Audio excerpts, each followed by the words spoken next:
This is for the nerds, this is for the brainiacs, this what we deserve. Go ahead and play it back, you ain't gonna touch me, you not gonna do nothing, you are not above me, I bet you wish you was me, I know it, I know.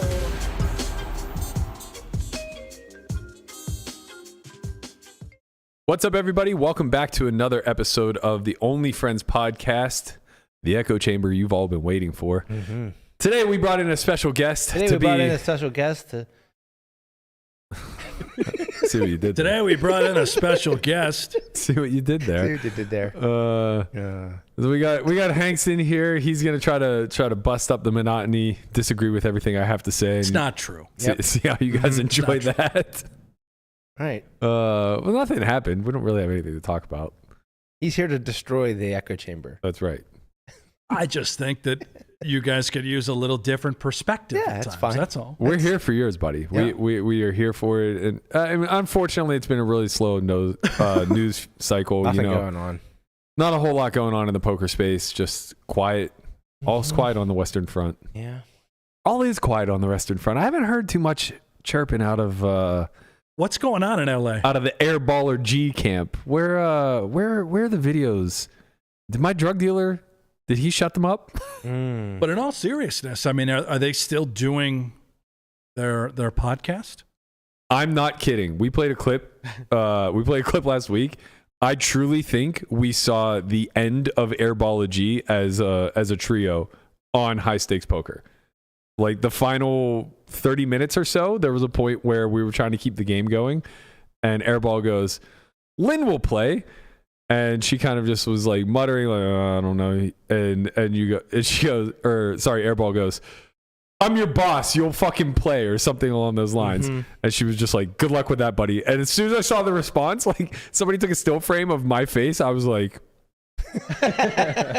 like, I've seen this interaction before. I know how this ends. This is not going to go well for the Lynne G Airballer camp. We might just see it might just be Airballer moving forward. It was a good run. Yeah, it was a good run. 6 videos. You know, I think they peaked at like 3,000 views. God bless. There it is.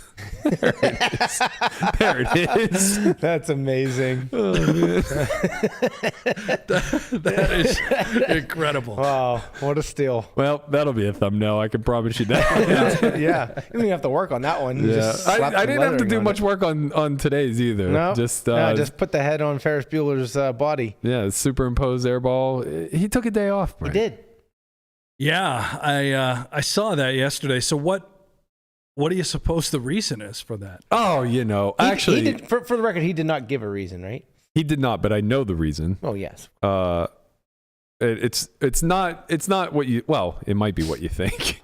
My man's out of cash. He ran a little dry. But didn't I see a tweet that he was just going to play a bigger game? Yeah, that's probably not true. I heard he was at the HCL 1-3 meetup yesterday, so I don't think. Is that true?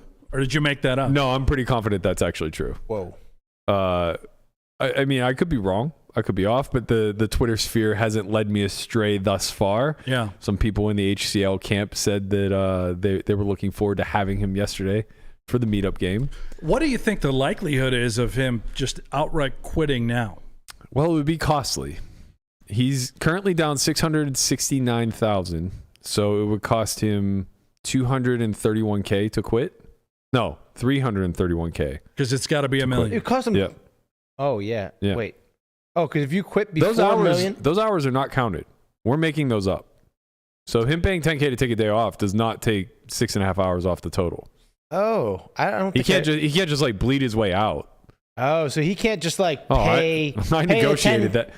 The second I heard that he had a bunch of side action, I immediately went to the chat and I was like, "Hey, to be clear, if you pay for time off, even if it's like, you know, an additional 30 minutes in a match or whatever, we should have to make that time up, because I don't want a scenario where he's up 100,000 and just pays like 80K to get out of this match. Right. You know? Right. Like I want my fucking edge. I want to play this guy out. You want the full $1 million. I want the full Monty, baby. With the full $1 million, with the full hours. Yeah, I either want the full $1 million or the full 100 hours, or, you know, whatever is going to allow me to take as much money. You You realize this guy was negotiating 200 more hours and higher stakes? And here he is. Why didn't you accept? I would accept without I don't want 200 hours, man. It's a lot of time. I just, It's the You and Nick commitment of the together. exact having to play at this exact time. Like if it was more of a I just open want it to be like any other cash game. thing. Right. You know, we can just play forever. I'll take indefinitely, right? Like I don't want 200 hours. Right. I want indefinitely. I'll give you action. You give me action. If at some point you decide it's not a good spot for you anymore, you're welcome to stop, and vice versa. That's the way cash works. He will never play you for 1 second after this match is over. I agree. Yeah. I agree. We'll never play another hand. Never again. No shot. No Right. shot we ever play another hand unless he comes and wants to get in the Bellagio game, which is so nice because like he thinks that like He'll play you in a ring game. well, like he thinks course, when he but comes here that yeah. like, you know, he's the big bad pro who's like coming into a soft environment. Little does he know he's my VIP and I get into the main game whenever he's here. Well, he knows now. You know. Yeah. So he just said, taking the day off. That's it. So- Here's your 10K. So here's the actual truth behind it. I know I'm memeing a lot, but there is some level of truth here, and I can actually empathize with him a little bit because I've run into this spot a lot, and it's not fun. But you know, he should be a little bit more prepared as well. About an hour before the match started, and I didn't see it until after they had already canceled. But about an hour after the match had started, I'm in a bunch of these like crypto OTC chats where people were swapping currencies. OTC stands for over the counter, I believe anyway. After the match had been canceled, I just happened to see there were a bunch of notifications in the one chat that I'm in. So I go and look, and sure as shit, Lynn is trying to get 300,000 cash in Vegas an hour before the match starts. So it appears as though my man was a little shy on liquidity, which makes sense because at peak, when I was up like 430 last session, he only had like 225 left in front of him and seemed to be tapped. You know, the guy claimed he was going to cover me the entire match. This is no joke. I've had him covered for probably 75 to 80% of the entire match. The only day that he had me covered start to finish was the day that he bought in for $1.2 million. That was it. But hold on. When we finished filming High Stakes Poker, he had about almost $900,000. Sure. What happened to all that? I mean, where did that money go? I imagine a little baccarat. Between the match and then the heads up. Can't give him a day off, bro. Does he dabble in the pits? I think he's in the dark arts, yeah. The negative edge games.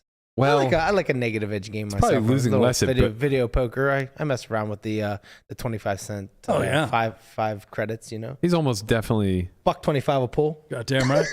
he's almost definitely losing less at baccarat than at Heads Up No Limit. Well, I mean, certainly tough to lose 10K. It's not even close.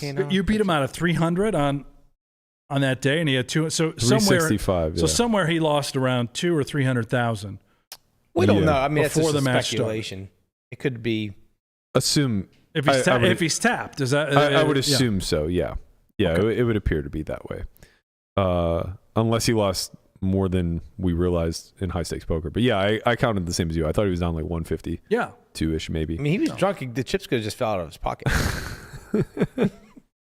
Stranger. very true. You should go. Actually, next time you're at the studio, you should look around on the floor. You might find a few. I'm going there as soon as we finish. It was especially sweet because when I saw that, and I realized that was probably the reason we weren't playing. Although, to be clear, he tried to take last Monday off after a Sunday beatdown as well. So I do think a lot of this has to do with mentally, getting back into it. I'm sure that like the 10K penalty for him is well worth every price or every dollar that he's spending in order to have a full week to recover. But when I realized that it might just be a liquidity issue, and this was just so incredibly sweet to me after being accused of not being able to actually have the funds and them accusing me of free rolling their side because I don't even have $1 million. And, there's some random drug dealer off in the dark corners of Las Vegas who bought my action but didn't actually put the money down, yada, yada, yada. I just sent the text and said, hey, in the future, if like last minute you guys need extra cash, I could probably swap for you. You know, it's cheaper than. Wait, you responded in that chat? Not in the OTC. In our heads up chat. Okay, yeah. Because I saw that they were clearly trying to swap. Right. Cash for no chips response or there. Nah, no response. Well, Lynn just said thank you, and then Airball like minutes later types, "You must think I'm a huge whale," and instantly deletes it. I just replied with a big whale emoji. It's like, yeah, I think you're a huge whale, man. Like, what are we talking about? Of course I think you're a huge whale. You suck. Wow. All right. So yeah, that's where we're at now. We get another week. I think he's gonna have to change his name from Airball to Duckball or. Now, would you along ever those play lines. a longer set? It's just 10 hours straight. I ask him to keep playing every single session. Right. I would love to extend these sessions. Just get it over with. It's not even about getting it over with. He is just in no frame of mind to keep playing poker. That's true too. I mean, well, I guess when you're up 350,000. Honestly, even the days I'm down, Yeah. I'm begging him to continue to play. Like he's checked out by about minute 45. So it's like, I mean, he's on his phone literally the entire. Imagine not being good at something and Not being on engaged. your phone 24/7 while you're playing another man one-on-one who's better than you at the thing that you're not good at. Like you're drawing fucking dead, man. Like let's speed this thing up. Whatever. I'm not gonna give any advice to his corner, but the sooner this thing ends, as far as I'm concerned, the better. It'll be nice never to. Would mention you his name ever again. agree to a buyout of, say, what if they offered you, Burke, we'll give you $100K right now. No. Let's just end it. No shot. You want it? Wow. If they bought Really? out for the gap between now and $1 million, I would have no choice but to accept. But like outside of that, I wouldn't accept a penny less. There's just no way. So the only buyout is 231,000 or whatever that number. 331. Yeah. 331. Yeah. Yeah. That would be the only way. 200? No. Yeah, you no would shot. take 200. No, I wouldn't. You wouldn't take 200. Absolutely not. We still have 45 hours left. 45 hours. So you're thinking. No, but that's. I think he can lose way more than that's 330. Right, that's taking into account that he doesn't quit as soon as he gets to $1 million. Well, no, it's not. It's just taking into account that that's an option. Right. Sure. Yeah. But even if he were to quit every single time that he got to $1 million, now we're talking about like So I only what- have to get to the $1 million a third of the time. For If it to you be knew for certainty good that play. he was going to quit at $1 million, Mhm. but he was also open to ending it right now, he'd give you $200K more. You wouldn't take it? I would still say no. You're saying that there's like no world, well, like a very, very, very low chance that you don't take at least $1 million off. Well, I'm not saying that it's a low chance. I'm just saying I think it's at least 33%, and the number that you're giving me, it would only have to be like what 25 or 27% 200,000. of Never mind. Of 330. I was 30. thinking, Yeah, in my head, I was thinking 200,000 of 231. right. You would yeah. take 300,000. Sure. Okay, I'll give you a 30K break. Like, Right. 250. Okay. Yeah. In my head, I was thinking you were going to keep playing to make the extra 31,000. It's 131,000. I mean, people which is a little chop tournaments all the time with a slight chip lead and whatnot. Yeah. There's got to be a fair There's definitely a price fair price, but I also don't think that this ends at $1 million. Like he has a lot on the side that he's probably risking. Yeah. So it's not like he just loses the $1 million. He loses $1 million plus one way or the other. And if he does think that his edge, if he thinks he's just getting unlucky, like he's gonna want to keep playing and hope the variance smooths itself out. I agree, man. Really fucking unlucky. Some brutal spots here. I think that if I don't drill this straight on the river or make a couple hands here and there, this thing's probably fucking even. Or get every bluff through. I haven't bluffed yet this match. What That's are you what I talking mean. about? No, yeah, no, just I'm blue lining him to death, guys. Just every showdown. Just running hot. Yeah, running fucking hot. Let's let's just play. Let's hop on a slow boat to China, and we'll just play the whole way there. Turn right around and come back. My oh my. Until one of us has it all. I saw JMO replied. I think Deeb quote tweeted Airball saying he was going to a bigger game. And I've never agreed with JMO on anything, to be quite honest, but I thought this was pretty funny. He replied to Deeb's quote tweet and said, "Offer is still open. I'll play Airball with him sitting with his entire net worth in front of him. And I'll crossbook Lynn G's net worth and Brown Balla's net worth on the side. Oh my God. With them. He said, offers open, banks open, like anytime you guys want to do it. How did they not accept How that? they not getting any bites? How could they not accept? I don't know, man. I mean, How much is J-Mo worth? Well, I think he's the reason the World Series isn't at the Rio anymore. My God. Rumor has it. You know? Yeah, no, I don't know. It seems like he did fairly well in the crypto space. But yeah, I mean, I do think that, like, you know, the irony of all the grandstanding and the like bloating of egos that took place from that camp. And I think, like, whether it was intentional or not, Doug kind of lending a little bit of support there just made them feed into it so much more. Like, legitimately believing this guy had a fucking fighter's chance. Whenever this is all said and done, like, I'm going to do a deep dive on a lot of the hands that didn't go to showdown and, like, you know, reveal my whole cards and stuff like that. He is stone dead. I've never seen such a level 1 player have so much money available to him that wasn't just a straight recreational. Like, it's one of those situations that as a cash game player, sometimes you get lucky to fall into at the end of a session where you've been playing in a big game and only the fish remains somehow, and he's up for heads up. Like, it's that compounded over 100 hours where it's just like, I can't believe we're still doing this, man. Like, when does it run out? Do you, I mean, in a way, sort of thankful the way that Doug chimed in initially? I mean, you have to imagine that Doug being vocal and having Airball on, supporting him, also led to Airball wanting to definitely play you. Mm-hmm. Yeah. Look, sure. I don't like that I'm putting all of this. I don't like that I had to spend weeks defending myself. I don't like that I got backed into a corner to play a format that I've never studied before. But being somewhat results oriented, not even on the fact that I'm winning, but more so that the skill gap is much wider than I could have ever estimated. I'm appreciative of everything that's happened since then. Like, I'm very thankful for the opportunity to have properly defended myself publicly, which I don't necessarily think I had that voice in the past, either because my platform wasn't big enough or because I was very quickly drowned out by the other side. I'm very thankful for the fact that I was pushed to learn a new format. And though I'm still not very good at heads up by any stretch of the imagination, I'm at least somewhat competent. And being able to speed run training myself in this format that quickly, it's meaningful to every other discipline that I take on in poker, be it coaching or playing, right? So it's nice to take on some of these challenges, especially when they're winnable.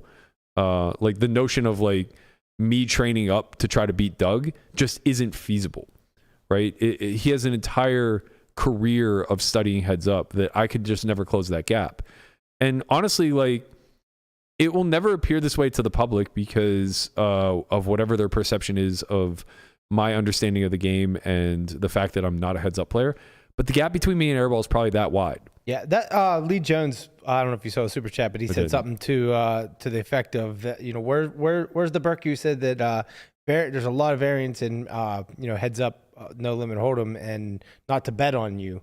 And I think at the time, I think 1.6 felt to me like a steal. And also at the time, I don't think you understood. And how could you? Because you never really played Airball, but like you didn't know what your edge was. And I think now your edge is a lot more than what you thought it was coming into this match. Is that correct? I mean, for better or for worse, and whether it was intentional or not, I got the best format suited for me by a long shot. Like, deep stack with an ante is by far the more preferred structure for me to play this, because it's a lot more forgiving of the areas I'm weak, and it's a lot more punishing to my opponent in the areas that I'm strong. Where if we were playing 100 big blinds, I'm just not technically sound enough to do well at those stacks. And I would have had to have spent twice as much time really studying the nuance of heads up strategy. Whereas as it stands, I'm still just like studying broad strokes, because it doesn't matter that much if I choose 40% on the flop or 25% on the flop. Like, my turn strategies are still going to be relatively close. But it matters a fuck ton when you're only 100 blinds deep and you're dealing with an SPR of like 6 or 7 in a single raise pot instead of an SPR of like 40. You know, it's just like, it's night and day. So I do think that like the stars kind of aligned in all of this to allow me to showcase not my skill in heads up, because I don't truly believe I have much of any, but more so just my comprehension of poker at a theoretical level and at a very basic level. So like, yeah, for all of those reasons, I guess I'm appreciative to be in this spot. But no, I have no... I don't want to thank Doug for anything, because you got to give him a little credit. All he did was get me involved in a fight that I didn't want. And it's like, sure, it worked out in my benefit. A profitable fight. Okay, so if I have to give him credit, would I get to blame him then if I failed? Just a tip. Just toss him a little cramp. But I'm saying, like, would I get to blame him if I failed in this instance? Oh, for sure, yeah. Okay, but I wouldn't, is the thing. And you were free rolling. Right. I just never see it that way. Like, I would have owned it as my failure, and I'm going to own it as my success as well. And I mean, whatever, man. Like, the instigator role, I think that there's a place for it in this sphere. And I do think that this has been very captivating to the audience. I mean, our numbers are through the fucking roof. And it's fun to be a part of it. It would also be fun to be an onlooker for it. And I don't necessarily know how this organically recreates itself moving forward, but it does remind me of the old online heads up for rolls days, you know, and we didn't have these platforms available to us back then. So we couldn't poker media was so different. It was everybody just following the WPT, interviewing Negreanu, Ivy, Greenstein, etc. on every single tour, right? While meanwhile, these 23-year-old kids who have way too much fucking money available to them are literally sitting down with like 80% case money at like nosebleed stakes and just banging it out. Like, a guy like Isildur would go from being a multimillionaire to broke to back to being a multimillionaire in the course of like a week and a half. Mm-hmm. And all we would have is Rail Heaven to kind of oversee it. This challenge to me has been very reminiscent of that. Like, you guys only get to peek in through the glass. You don't get the whole cards. There isn't like an easy way to share hand histories. It's both camps kind of just reporting on what's happening. I know it's archaic according to all the tech that we have available to us, but it's been, and maybe I just like have a very romantic view of it, but it's been like so much fun to kind of have a little bit of mystery surrounding this and just have both camps like creating a narrative. Well, I mean, there's more people, I think, tuned in to your match that has none of the whole cards. You can't access it. There's more people, I think, wanting to know what's happening there as opposed to what Jungle and Gelfand are doing. Yeah. And you're seeing their whole cards. Right. And it's like no one's watching. Players. And these are two of the best ever. Yeah. Literally and it's like two of the no best one's heads paying up. attention. Right. Very few. Right. But everyone wants to know what's going on here. Right. And it's because of that drama that led up to it. It's the fact that they know you guys could actually get into a fist fight any moment in Resorts World. Right. Maybe not you, but I mean, I could see it. Actually, yeah, you too. Someone could get up and just throw a haymaker. Yeah. It's any given weekend. It's non-zero for sure. It's non-zero. And I think it's that element, that sort of that hatred that has everyone wanting to see, okay, what's going on? Yeah. What happened? I think there's other aspects of it too that are kind of ancillary to that we don't realize have kind of recreated the content space that we delve into. And it's a sole byproduct of this match. Like, the Twitter spaces have been fire. Like, just completely popping off. Not only are they getting like large numbers, but more specifically, they're getting a high concentration of very well-known, respected voices in this community. Like, last night, Daniel Negreanu's on there. This morning, I know Aryeh was on Charlie Carroll's. Like, these are people who don't always just speak off the cuff publicly in a forum like this. And it's become this sort of town hall where, you know, we get the community onlookers that probably aren't ever really going to get an opportunity to speak. But hey, if they raise their hand and there's some dead time, maybe they'll get called on. But more importantly, then we get these community leaders who come from like all different sides, all different camps. And there's actual discourse being had where both parties don't necessarily agree. And each side is being heard out. And, it's creating like some arguments and more importantly, some possible change. Like, I know you weren't actually in there for the real time thing, but with what happened in Dankness's space the other night, where Doug kind of came on and was just being like pretty cold and frank about the whole Charlie Carroll thing. Like, we've seen crazy amounts of fallout from that in the past, I think Doug was just kind of untouchable on. Yeah. Yeah. I mean, I did miss it. I heard it was quite late, early morning. I hope, after listening to the space that was posted and then seeing Doug's apology the next day, I know we talked about this before the show. Yeah. My hope is that this is a new Doug. Yeah. I hope that he recognizes people have been hurt. Charlie was very hurt. That whole thing was sad to listen to. Yeah. And I think in the moment, Doug was having a hard time maybe recognizing that, but the following day was able to reflect. I don't necessarily think it was all the backlash, although I'm sure that helped. It encouraged him to apologize. Prior to that, let's talk about Daniel, who I know you mentioned up on the space last night. Doug did apologize to Daniel for the personal attacks, the referencing over and over of blackface. All of that has been, removed. And I think Doug genuinely feels bad.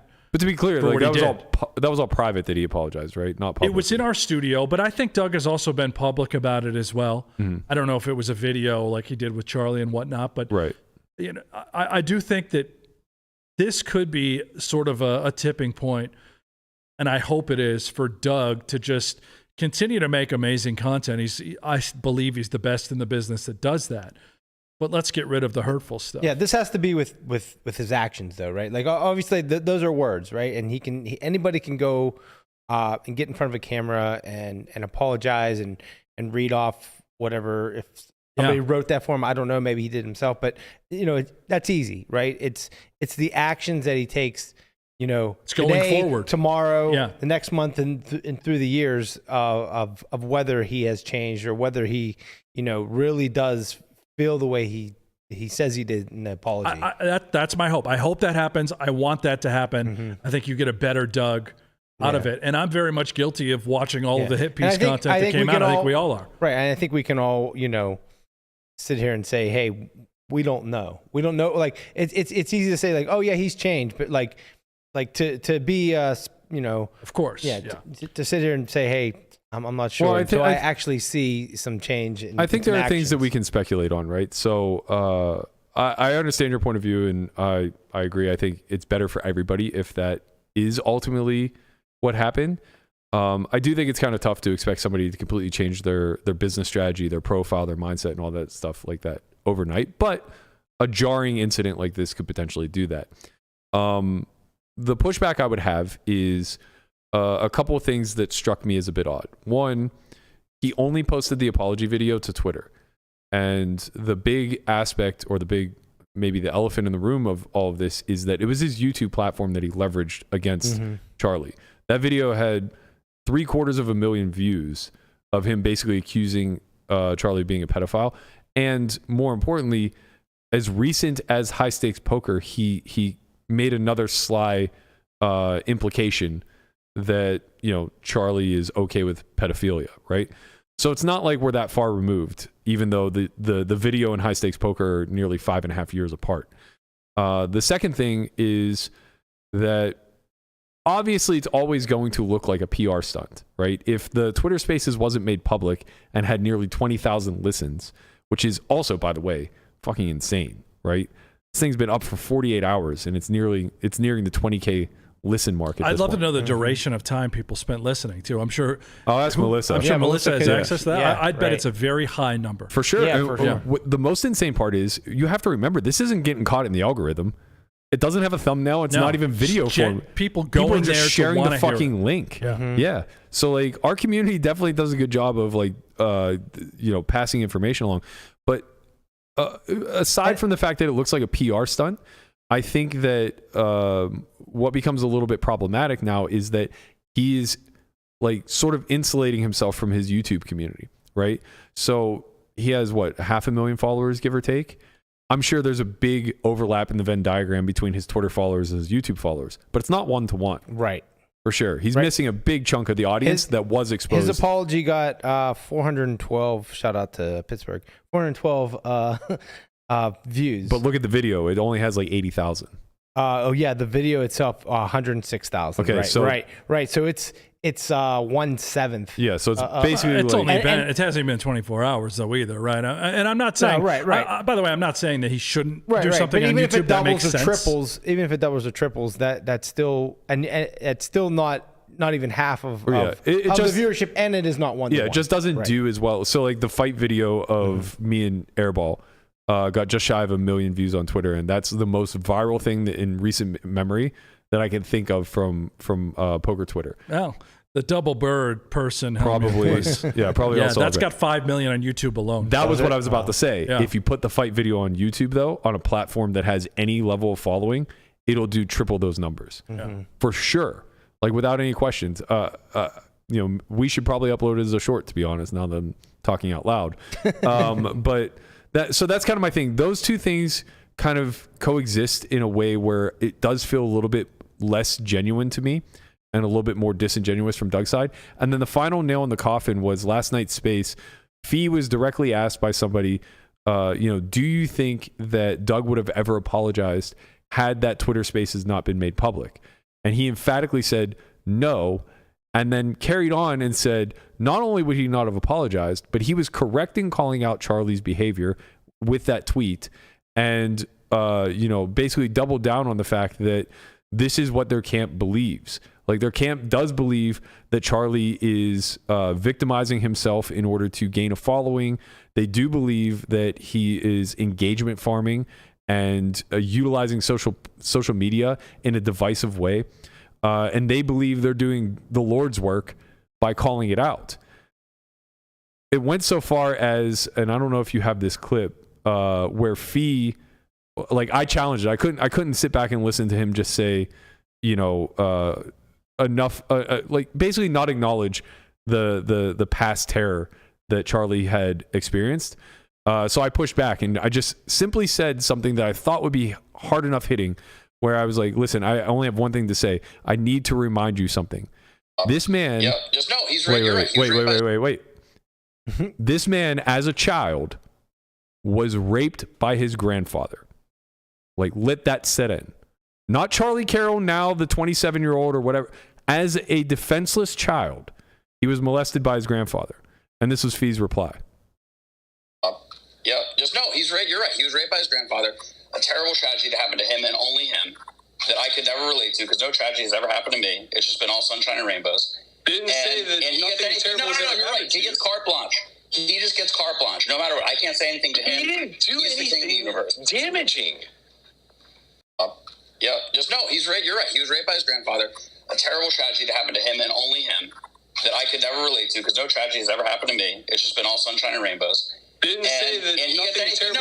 So, to me, that is so tone deaf and so far removed from any level of compassion, empathy, or comprehension of what it is to be human. And it's so single-minded and single-focused on this weird reality where, through that lens, everybody is out for their own, and everything anyone ever does or says or acts upon is simply for their own betterment, right? Like, it's clear in Fee's words that he doesn't believe Charlie is capable of being sincere in the pain and trauma that he struggled through. And he believes that it's just a means to acquire guilt and compassion from his audience so that he can then leverage that or weaponize that in the future against others.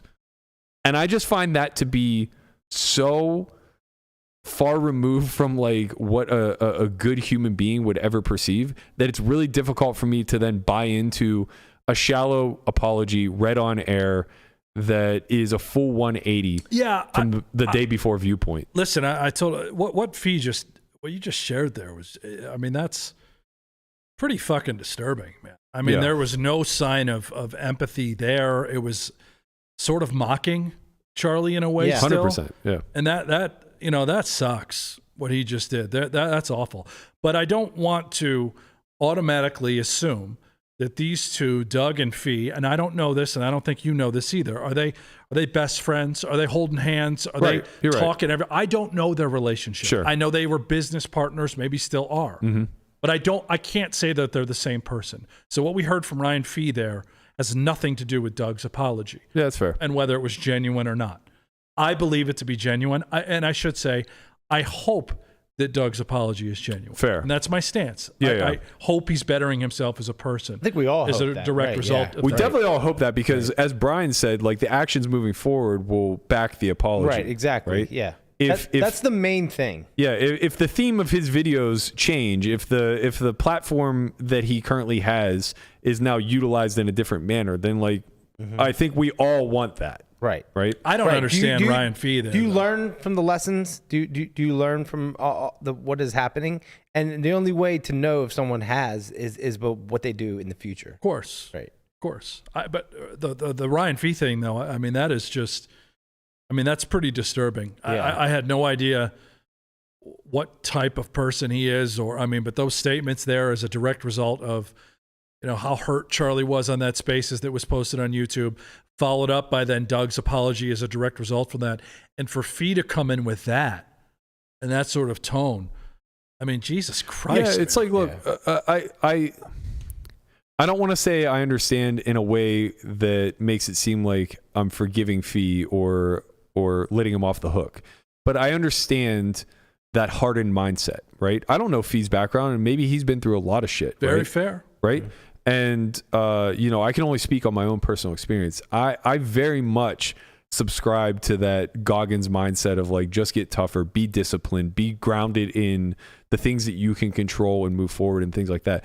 But you can't go so far to that extreme that you forget that you're human and that you forget that others are suffering as well. And that, compassion is a big healing element to just like navigating this fucked up life. Right. So be hard in the things where being soft is a detriment, but don't be so hardened that you can no longer connect to other individuals. Right. That's kind of the part of this where he loses me. Right. It's very easy if I hear somebody like saying, I can't. And it's followed by like some bullshitty excuse of, this doesn't allow me to, or this happened and therefore I can't moving forward and yada, yada, yada. It's like, yeah, okay, man, like toughen up a bit. Life's hard. Wear a helmet. Let's fucking go. You can't do that last rep. I bet you can. Let's fucking get it in. Right. But when you're talking about somebody who, again, to bring it full circle back to Charlie's speaking on that space, what compelled me to want to jump in was not even necessarily what was being debated between he and Doug. It was the sheer pain in his voice. Right? Like when he got to the point of saying like, that fucking destroyed me, man. It was such a cry for like, just meet me halfway here and understand that you did some damage to me. That part was just like, it's so hard for me to understand how somebody could listen to that and not just have a human moment of saying like, what the fuck are we doing I here? think that's what everyone was feeling was, right. Oh God, Doug, just say sorry right now. Mm-hmm. Yeah. Do it right now. Yeah. And he had multiple chances to do that. And, right. It didn't happen, No. but it did the next day. And I just hope it was real. And I think it was. We'll find out. Yeah. Over the course of the next however many months. We definitely will find out. And yeah, I mean, like, I don't know. I don't know how all this moves forward. I am interested to see like what keeps happening with these spaces. Like these things all started as like post-game wrap-ups because there was no access to the match, right? So like everybody, it didn't even start as like everyone had their camp. It just started with Veronica firing up a space and Dankness firing up a space here and there, right? And it kind of started to be this thing where, to be fair, like their side just wanted to do a lot more talking. So I think it was like pretty evenly split where whoever ran the space that night, you were going to hear from Airball. You were probably going to hear from Vertucci. Sometimes you would hear from Feldman. And then you would hear from a host of other people that may potentially have bet on the match. Once I decided, like I'd spoken to Will on the side and I was like, look, man, like I love what you're doing. I'm always tuning in, like just incognito so nobody knows that I'm there. But let me know when you fire the next one up, I'll hop in. It just happened to be the first time that I had a big win.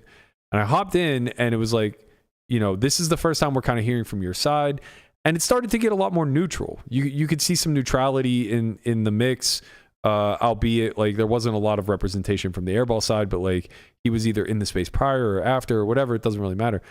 And Veronica's kind of started to steer very one-sided, right? Like you go into a Veronica space and like you're just sure it's going to be Airball and the HCL crew, and definitely nobody from my side. Like Melissa's not in there, Landon's not in there, et cetera, et cetera. All of this is fine. What I find to be fascinating about it is that we've taken this like sort of old derivative of late night talk radio, and we've turned it into this thing that is almost more popular than its video format rival, right? Like people are doubting, like it's the Joey investigation 24-hour long stream where they're just all there to like kind of collectively get together, shoot the shit, exchange some war stories, and get to know each other a little bit better at a human level within the community. And I find it to be very fascinating because I think back to when we were coming up, we only had our little cliques to do this, right? Like we didn't have the tech to I guess maybe Skype a little bit. We had instant messenger. Yeah, and IM, right? A little bit, but like this is so much different because there are so many strangers involved. And anybody can just jump in. You just open up Twitter and you see there's a space and you click on it, and then you're in. And then you request to speak, and you might get a chance to speak. Yeah, and I think like it kind of came in a full circle where it's like this feels so archaic in a way, but it actually is kind of the natural evolution of like what we had in Skype and AM, which then became Discord, which we're too old for. We kind of missed out on the Discord train. And now Discord is becoming this public Discord, so to speak, in these spaces. And I just find it to be so fascinating because it really is a big hit or miss, right? Like Veronica is a great host. Will is a great host. Landon and Melissa tag teamed hosting a space one night, and it was a huge hit. And last night, Eden, the quote unquote sideline reporter, which I fucking love that bit. I know you're not like big on these things. I heard it one night on my drive home when I was tuned in. Yeah, he'll just like randomly get the mic and he'll be like, it's Eden Rocksaw. You're just making up sideline. Yeah, just like gives some sort of like script, and then that's it. He's out. He hosted last night, and I got to tell you, this puppy got off the tracks real fucking quick. Daniel's in there with a rock hard boner, one Viagra deep. Wow. And probably like, who knows how much booze was in him at the time. And he's just spitting fire, man. Was it a hockey game or something? That's what I was thinking, but the Knights wrapped. No, the Knights play tomorrow, I think. I'm going to text him why he was so hammered. I think he just had an off day, and him and the wife were just going to have Sometimes you good open a old couple time. Bottles of wine, and you start watching some TV. Yeah, and so somehow his foreplay became this space. Which is so ironic because, there's been a bunch of spaces where he knows the host, at least, be it, Landon or Jaffe or Veronica. But tonight, like, he had no idea. He just plops into a random space, no fucking clue who anyone is. And he's just, he's out there philosophizing, How do these spaces actually work? Like, so if enough people that you're following, or if anybody that you're following, is in the there. Space, then it'll pop up. It pops up on the top of your feed. Right? You don't have to be following the person that's hosting. Correct. It. Right. Yeah, correct. I didn't notice it until Will went in. Right. And then as soon as Will went in, the floodgates opened because now everybody who follows Will sees that he's in a space. We just assume he's hosting it. Right. So we jump in. They jump in, and then that's how it expands. Yeah. Last night got a little lit. Andre got in there. They started talking Jack 4.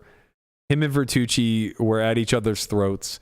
At some point he got called Little Jiu-Jitsu Boy.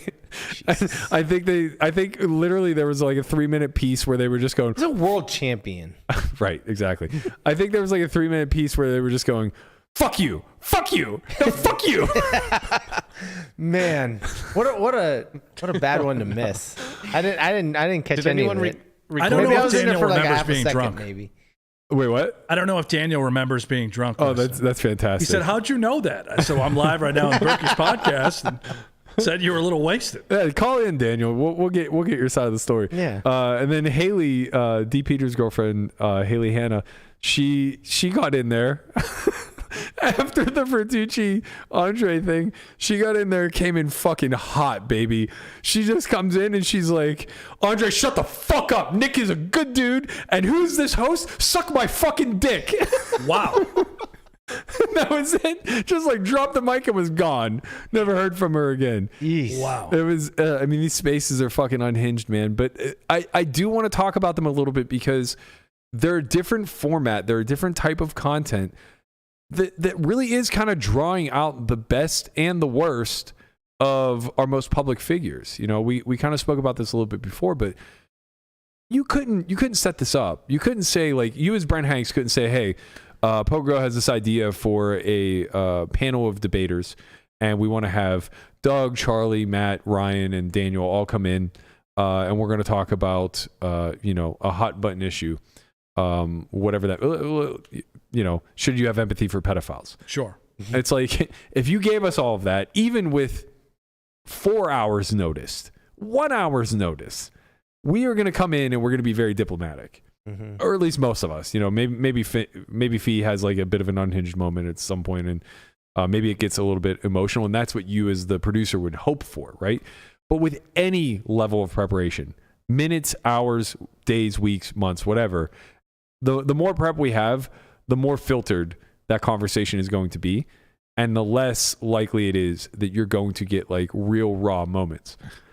These spaces are fucking off the cuff, unrecorded, and people just fire. Could you ever imagine that you'd be fighting with your ex, like in a public forum? It's horrible. With like 1,000 people It's listening? absolutely horrifying. Yeah. It's horrifying. Like For it's, you, it's, not for the audience, not for everybody else. Right. It's just like nothing that I would willingly sign up to. Yeah. But, Right. But it just happens organically. Yeah, but it's I mean, at some point, what's being discussed overtakes whatever your previous relationship is with the other person, right? So when it's your reputation, your character, your integrity that's being challenged and discussed, now it doesn't really matter who the other individual is that's doing it. At some point, like, you just have to get in there and poke holes in an illogical argument. And that's honestly what happened. And it's nice that it was a scenario where I could defend myself, right? Because this easily could have been a space where the host is never going to give me the mic, right? It's not a neutral ground.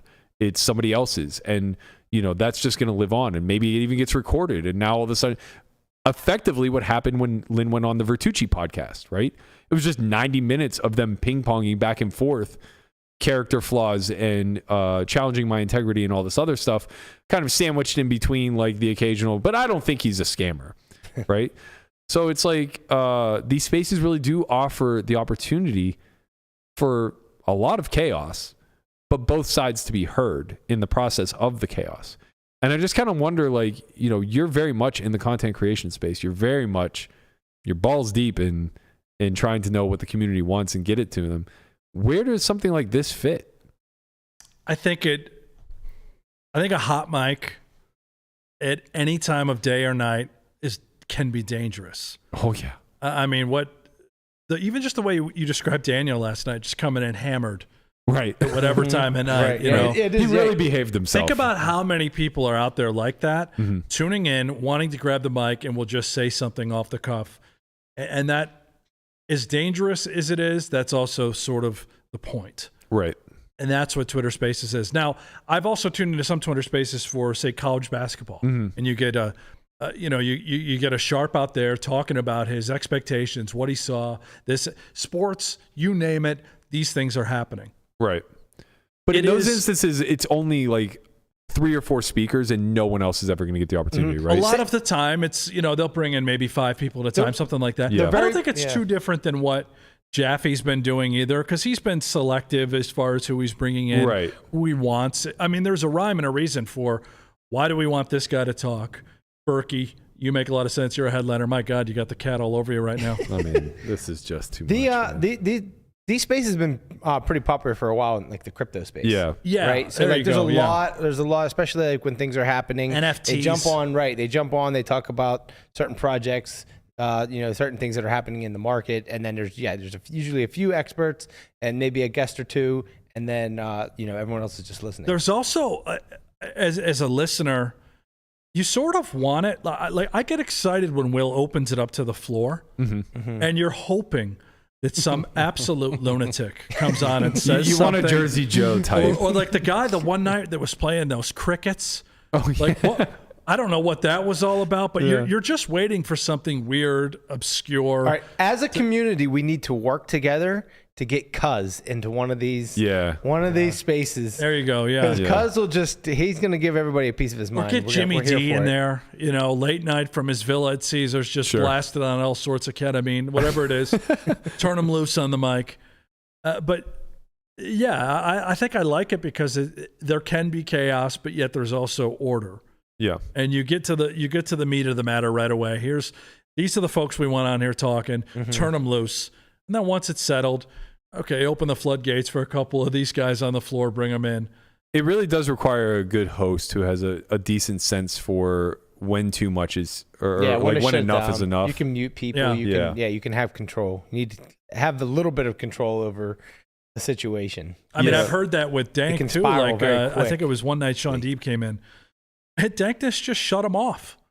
Sean Deeb was talking, and he just clicked he does the it all mic the time. off. It's such a fun bit, man. It's so good. It's such a fun bit. Honestly, having done this podcast for a year, what I realize that I appreciate the most about the show that we ripped off in Pat McAfee show and everything, it's the bits.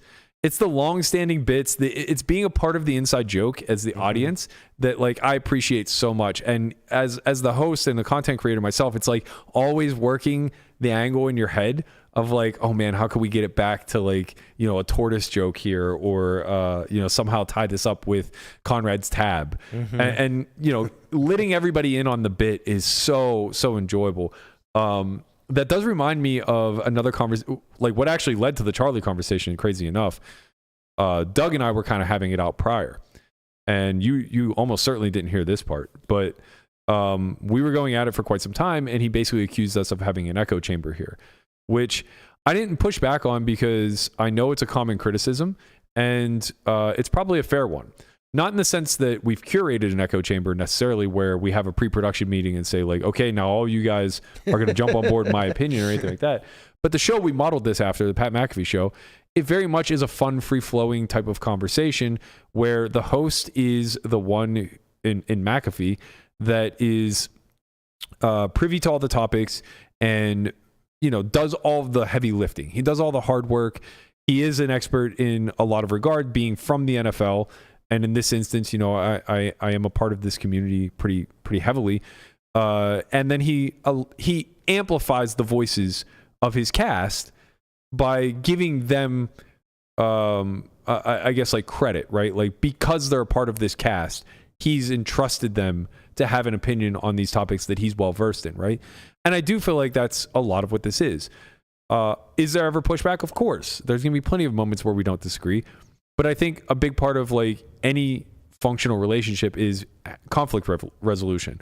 And I think the fact that we're all friends, we're pretty good at that. So I didn't really push back too hard on his criticisms. And I didn't even point out the fact that like everything he's ever put out is obviously a byproduct of an echo chamber. Like nobody's ever challenging Doug. That's the big running joke, is that everyone in the community is terrified to challenge Doug because they may get a video made about them next. That's literally the definition of an echo chamber. But what it carried on into was him basically saying like, you should do the exact opposite. And one thing led to another, and Dankness was like, are you asking Berkey to do a debate show together? Like to host a debate podcast, like similar to First Take? And it kind of arrived at him saying like, yeah, like I think that would crush, basically like it's an extended offer. Like if you want to do a one-on-one type of podcast, like I think we would crush it. I immediately shot that down, but I'm curious of like what your vantage point is before I get into the reasons why I think it's a bad idea. I remember we did pilots years ago for talk show type formats. In fact, Doug came in. He was one of the people we talked with. That type of show was one that we looked into as something that we would put on Poker Go. Mm-hmm. I think the issue you're going to face if you were to do it, and I do think Doug, if you and Doug were to do this, yes, it would work. It has to be free. It has to be on YouTube. Mm-hmm. It has to be consistent. You have to have, some sort of cadence. Is it Monday, Wednesday, Friday, whatever it is? The two of you ultimately would be working together. Right. Even though you're going to differ a lot, and I actually think you would agree on a lot, as crazy as that sounds. That's what everybody kind of says. Mm-hmm. Yeah. but you're working together, and I don't see that relationship doing so well unless, of course, you did shake hands prior and say, okay, let bygones be bygones, let's do this. Yeah. It would work. I think you guys would have a pretty good show. Your sentiment is very similar to mine, and it's why I immediately said no. So I don't think there's any problem with this format. I think that we identified that there was no daily content in the poker space, and we filled it nicely. And, you know, again, I don't mind. Like, it's not like I would see it as dissension if somebody was in here challenging me. You're one of my oldest, closest friends. And in a lot of ways, when you come on Tuesdays, it is to provide an outside voice that maybe disagrees with some of my perspective. Sometimes it might even just be to devil advocate, right? Like, I know in a lot of situations, we probably do personally agree, but for business reasons or just for a better product, it works well for you to play devil's advocate. And I'm fine with that. I enjoy it. Like, I texted you last week where we kind of had a pretty big back and forth about Doug where we didn't agree at all. And I was like, I think that was a really good conversation, right? But it was also genuine. Yeah. You know, I don't think since we started coming on here on Tuesdays with Jeff and I, it's not like we made a point to be like, you know what, I'll go the opposite way. Right. No, right. It just so happened that everything we've talked about has been, I see a different angle than maybe you do. Or I think that, you know, with the Doug thing, I think you are too mad at what he's done. And I think there's a time and a place when I remember I asked you, when will you shake his hand and just let it go? Right. You said and probably never. That leads me to this point. Yeah. So as we were fleshing this out, I said there's one simple reason why this show could never work. And the reason being is that we disrespect each other on different levels. So I basically said, Doug has absolutely no respect for my standing in the community in any capacity. He doesn't think I'm good at poker. He doesn't think I'm knowledgeable about the game. And he doesn't think I'm competent enough to teach anybody. I have no respect for him as a human being. I think he's low on integrity. He's low on morality.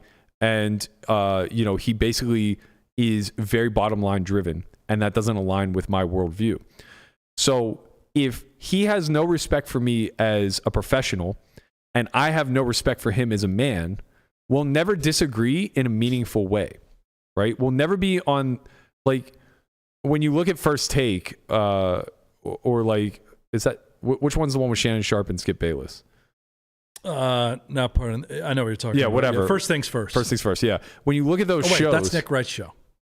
Sorry. Whatever. We don't I need know to what you're incite. talking about. But yeah, when you look at those shows, you have to assume that they have a working professional relationship where at a bare minimum, they respect each other as professionals, right?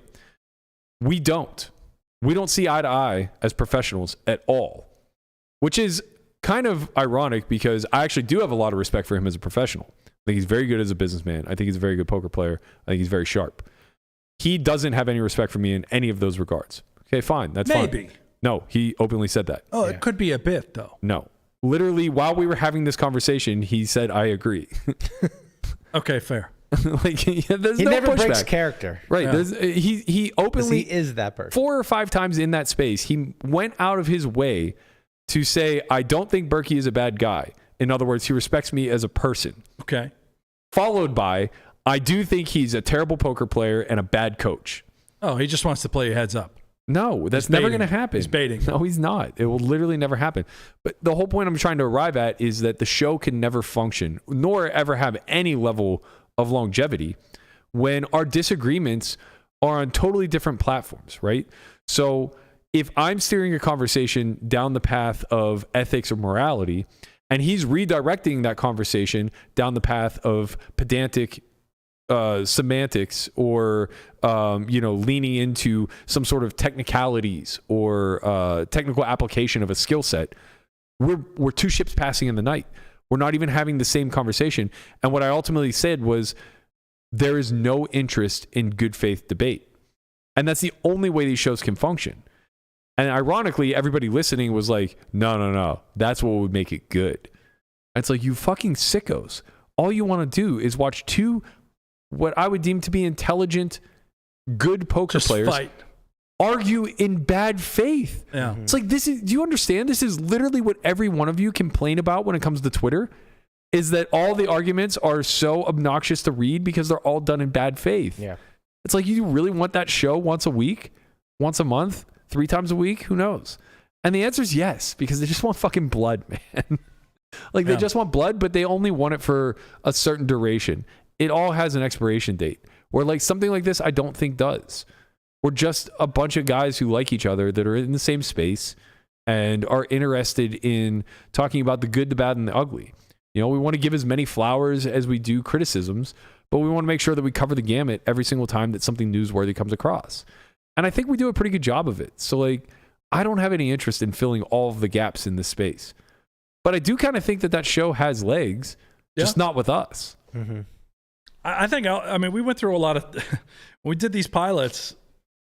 So first thing, every show, including what you've openly stated, is a copy of something else. Of course. So, you know, you're going to be copying First Take, or you're going to be copying a show like that, running through a set of topics you want to go over, having a discourse back and forth, where ultimately you have differing opinions. Right. And hopefully you're two entertaining characters that are intriguing and people love to hate or love to watch and enjoy. You know, like I think most people despise Skip Bayless, and that's sort of the point. Yeah. Right? Yeah. So, yeah, I mean, it would work. It certainly would work. I just don't know. You wouldn't last long, man. No. Well, one of us wouldn't last long for sure. Yeah.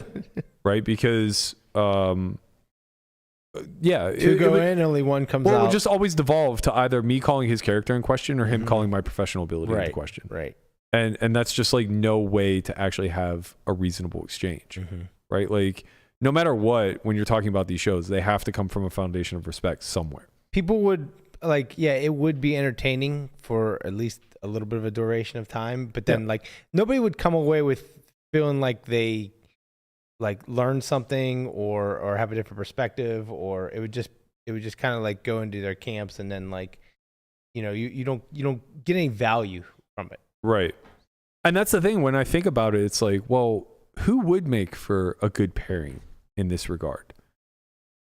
Nothing really jumps out at me. I was literally trying to think of that, like No, while you were talking, I think and I can't think of anyone. Ali Najad would fit into something like this very well. It's just a matter of who that other person is. It very well could be a guy like Doug Polk. Sure, I could see that a little bit, especially because like now you kind of change the professional arc, right? Like Doug doesn't have to respect Ali's ability as a poker player because he's clearly a professional commentator and very like top of the top when it comes to that. I actually think that like he's very well spoken, very opinionated. That actually could be a potential good pairing. Yeah, and Daniel's another easy one. He's extremely well-spoken, understands, has different perspectives and everything. He's very confident in what he believes in. And see, I think Daniel and I would be a better pairing. Agreed. I think you guys would be great. Yeah. I'm just, these are personality types out there that I think would do a really nice job. Maybe Airball in that and environment.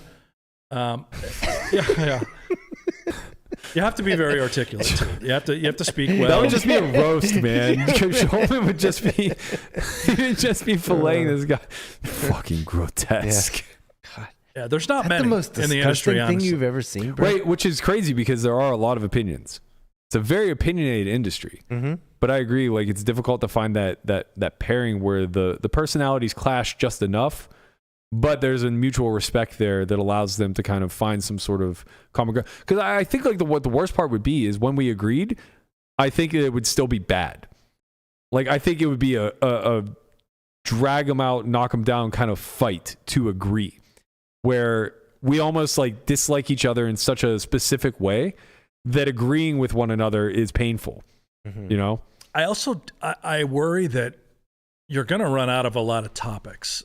Right now, we're in the midst of this hornet's nest, but that goes away. Sure. And you go through dull times. So, you know, that show is going to struggle to maintain audience consistently every week. I mean, you guys do this every day. I know. You'd be surprised how, because people say like, with this shit, like, what are you guys going to talk about? And there's just always something. But that's why we after the next. That like was exactly my point, though. That was exactly my point of why we created this structure. Mm-hmm. Because the dull days, we're just leaning on each other's character. Right. We have war stories to tell. Mm-hmm. You know, we could talk about like you're talking about your own experiences. Exactly. What you did Right. the night before is good enough at times, and you're doing that. You know, you don't have to dig very deep. Yeah, you're going to struggle with that for that particular show you're talking about, where Agreed. eventually you just run out. Yeah. Or there's 2 weeks goes by and like, shit, we don't have much to go back on here. Yeah. Yeah. I also like selfishly don't want to see a show like that created because it almost forces the dynamic of singling out individuals and just like putting them on blast. And that's okay if you're talking about deadbeats that owe a bunch of money or people who are cheating and stealing. But when we start to look for that type of behavior in order to keep the content train rolling, it gets really fucking ugly. Well, Doug would be really good at that, though. Yeah, he's very good at it. That's the problem. Yeah. Or at least the fear, you know? Mm-hmm. Yeah. But yeah, I did think it was kind of interesting. I think your perspective... I'm a little shocked, actually, to hear that, you know, we kind of align on this. I would have thought that... You thought he'd be all for it? Yeah, because like these are the things that really capture eyes. But I think we both agree it's only like short term. It would not last. Yeah. Well, he's also, like you said, you've thought about this concept before. Oh, you man, understand the I forget how many dynamics of pilots it. we did with various people and different So show you concepts. You already know how this is going to play out. And we never aired one. Yeah. I mean, and there were a couple that were going to be hits. I think that were going to be good and stable, and you know, you could do it twice. I think our goal was twice a week. Some of these episodes buried in a vault somewhere? No, they were never. We just did a pilot episode okay. of everything. What happened to them? Yeah, there's pilots out there. We stopped. No, I mean, No, but, like, the where did they footage. go? Oh, the footage? Oh, we must have them somewhere. That's what I'm saying. There's got to be a vault That's what somewhere we with need. these. Yeah. PokerGo needs to like utilize their YouTube into the wanna vault footage, into the yeah. vault footage, man. Ah. Yeah. I will tell you, one of the things we piloted ended up being a show elsewhere. Okay. They took the idea, Yeah. and these two. It wasn't. This is a debacle. Actually, I don't know if I can't talk about much of this publicly. I don't think. But one show we piloted, they ended up taking this concept and doing it on another platform. Mm-hmm. It didn't last long, and it fell apart. And then 2 new people were kind of involved, and then eventually it just shut down. Right. It was a podcast. Okay. So that's all I can say about it. But no, that's fair. yeah. Yeah, it's kind of interesting.